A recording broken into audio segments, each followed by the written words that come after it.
நமது கலாச்சாரம், நமது பண்பாடு எப்போதும் நம்முடன் நீடித்து இருக்கும். சப்ஸ்கிரைப் திலக்.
அந்த பார்க்கடலை விட்டு கோகுலம் வந்தது எதற்காக? ஹே பக்தவத்சலா, எளியவனுக்கு தங்களிடம் ஒரு வேண்டுகோள். என்ன? பிரபு, தாங்கள் எங்கும் இருப்பவர். ஒவ்வொரு ஜீவனின் உணர்வுகளும் உங்களுக்கு புரியும். புரிந்தும் கேட்கிறீர்கள். அதுவே என் பாக்கியம். பகவானே, முன்பு தாங்கள் விஷ்ணு அம்சத்துடன் தரணியில் ஸ்ரீராமனின் ரூபத்தில் அவதாரம் எடுத்தீர்களே, அப்போது உங்கள் தம்பியாக லட்சுமணன் ரூபத்தில் நிழல் போல நீங்காமல் இருந்தேன். பிரபு, அந்த பிறவியில் படாத பாடுபட்டேன். மனது புண்ணாகிவிட்டது. எதற்கு? அன்பரே, அப்போது கடுமையாக நடந்து கொண்டேனா? பல சிக்கலான காரியங்களை செய்யும்படி நேர்ந்தது இல்லையா? இல்லை பிரபு, இல்லை. அப்படி இல்லை பிரபு. பணி செய்யவே நான் உருவானவன். கஷ்டங்களை அன்று சுமந்தது மனதை சிறிதும் பாதிக்கவில்லை. அப்படியானால் எதற்காக என்னை பார்க்க வந்தது? பகவானே, உங்கள் தம்பியாக இருந்ததால் மூத்தவராகிய உங்கள் பேச்சை தட்ட முடியாமல் இருந்தேன். தம்பி என்ற வரம்பு எனக்கு இருந்ததால் தங்களை பல சிக்கல்களில் இருந்து தடுக்க முடியவில்லை. அன்று மட்டும் நான் அண்ணனாக இருந்தால் பிரபுவுக்கு வனவாசம் இருக்காது. பணத்தில் காலில் செருப்பில்லாமல் நடக்கும் நிலைமையும் இருந்திருக்காது.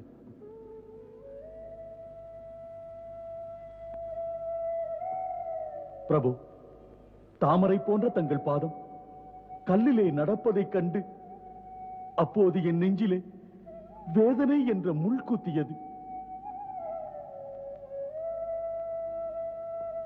அப்படி ஒரு கொடுமையான வேளையில் நான் மட்டும் உங்கள் அண்ணனாக இருந்தால் சத்தியமாக என் பிரபு, என் மாதா சீதா மரவுரி பூண்டு 14 வருடங்கள் வனவாசம் போகும் நிலைமை கண்டு 14 லோகங்களையும் நான் சுட்டெரித்திருப்பேன்.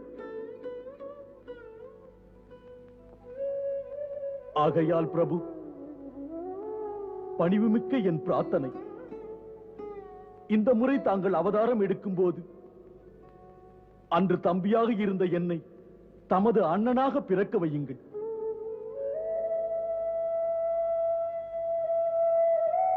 மனது ஆசைப்பட்டது சொல்லிவிட்டேன். தம்பியாக சேவை செய்தேன், அண்ணனாகவும் செய்வேன்.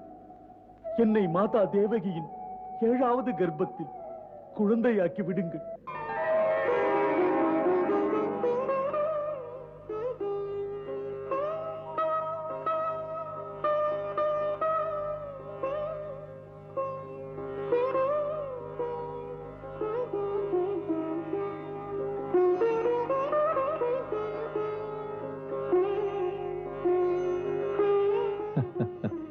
அப்படியே நடக்கட்டும்.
சுவாமி, இதை பாருங்கள். இதை பாருங்கள் சுவாமி.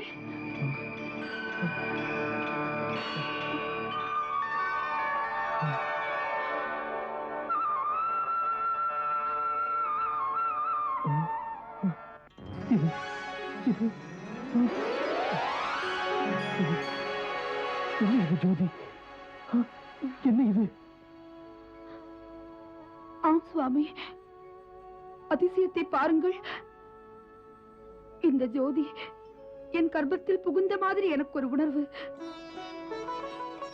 இந்த பிரகாசம் சூரியோதயம் போல் இருக்கிறது.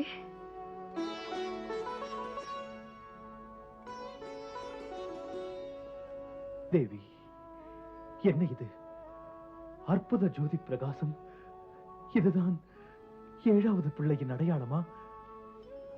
பாருங்கள், இந்த முறை பிறப்பது அதிசய பிள்ளை. அதன் அறிகுறிதான் இந்த சிறைக்கூடமே பிரகாசமா இருக்கிறது. பிரபுவின் லீலை. இது இது இது ஆண்டவன் வருவதின் அடையாளம். பிறப்பது 7வது பிள்ளைதானே? ஆம், 7வது பிள்ளைதான். பின்பு பின்பு ஏன் பிரகாசமாக தெரிகிறது?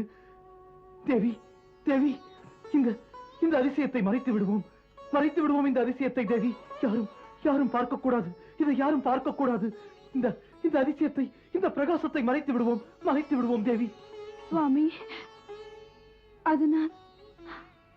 அதனால் எந்த பயனும் இல்லை. இந்த பிரகாசத்தை மறைக்கவும் முடியாது. சுவாமி, இந்த சிறை எங்கும் பிரகாசமாய் இருக்கிறது.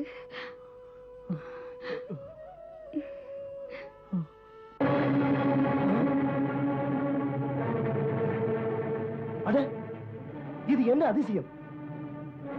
இருட்டான இந்த சிறையில் இவ்வளவு வெளிச்சம் எங்கிருந்து வருகிறது? அதோ பாருங்கள், அங்கே தேவகியின் வயிற்றிலிருந்து பிரகாசமான ஜோதி ஒன்று தெரிகிறதே. உடனே போய் மன்னரிடம் இதை சொல்வோம். வாருங்கள். புரியாத புதிர் போல் இருக்கிறது. இது 8வது கர்ப்பமும் இல்லை. இதில் ஆண்டவன் வருவதற்கு பின்பு ஏன் இந்த அற்புத அதிசய ஒளி? நான் நினைக்கிறேன், நம்முடைய இந்த வேதனையை பார்த்து பிரபு நமக்கு நம்பிக்கையை உண்டாக்க இந்த ஒளியை அனுப்பி இருக்கிறார். இல்லை இல்லை இல்லை, பொய்களை பேசி ஏமாற்ற வேண்டாம். முடிவு எனக்கு தெரியும். கம்சன் இந்த பிள்ளையையும் இரக்கமின்றி கொல்லுவார். பிள்ளையை கொன்றே விடுவார். புலம்பாதே தேவி, அழக்கூடாது. மாதா இதை அறியாள். இந்த பிள்ளையின் முடிவு அந்த கம்சனின் கையில் இல்லை.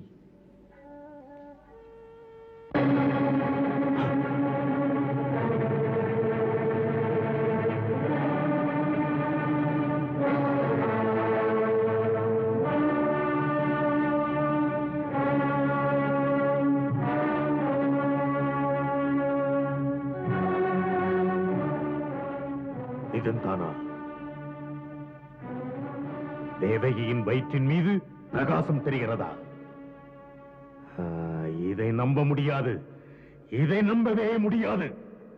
இது நிஜம்தான் மன்னவா. நான் பார்த்த பிறகுதான் சொல்கிறேன். ஜோதி பிரகாசத்தினால் இருண்டு கிடந்த சிறையே இன்று உருமாறிவிட்டது.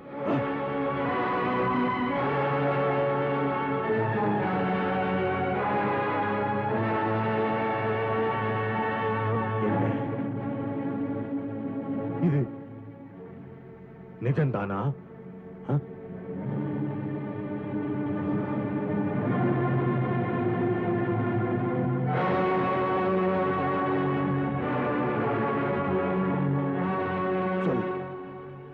சொல் சானூரா, இது நடக்கக்கூடியதா?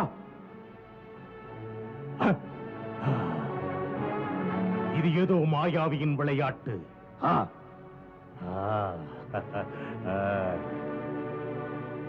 இது வேஷம் போடும் விஷ்ணுவின் சூழ்ச்சி. அவன் பெரிய மாயாவிதான். என்னை ஏமாற்றி ஒரு முடிவு கட்ட நினைக்கிறான். ஒருவேளை அவன் 7வது கர்ப்பத்தில் வந்து விட்டானோ? வருவான். அந்த கவடம் புரியும் விஷ்ணு வந்தால் அவன் தப்பிப்போக கம்சனின் கையில் இருக்கிற வாள் பார்த்துக் கொண்டிருக்கான்.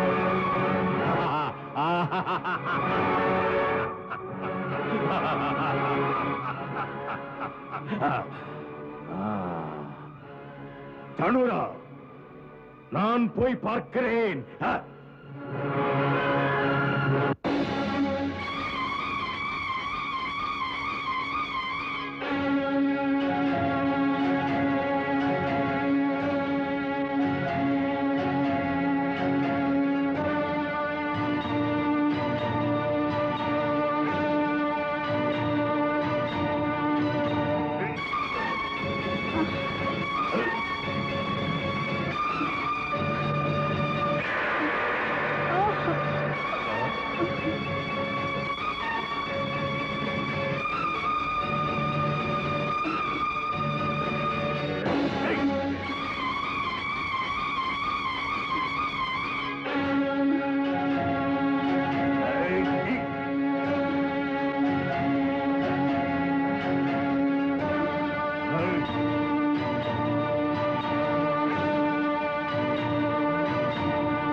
என்ன நடித்ததா?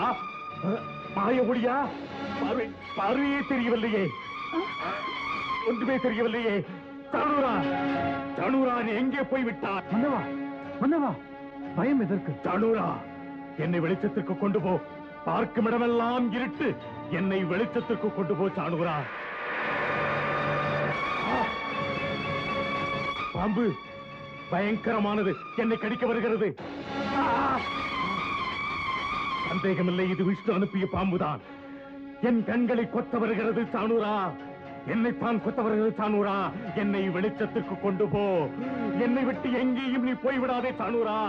என்னை விட்டு போய்விடாதே சானூரா. வெளிச்சத்திற்கு கொண்டு போ, வெளிச்சத்திற்கு கொண்டு போ, சீக்கிரம் கொண்டு போ.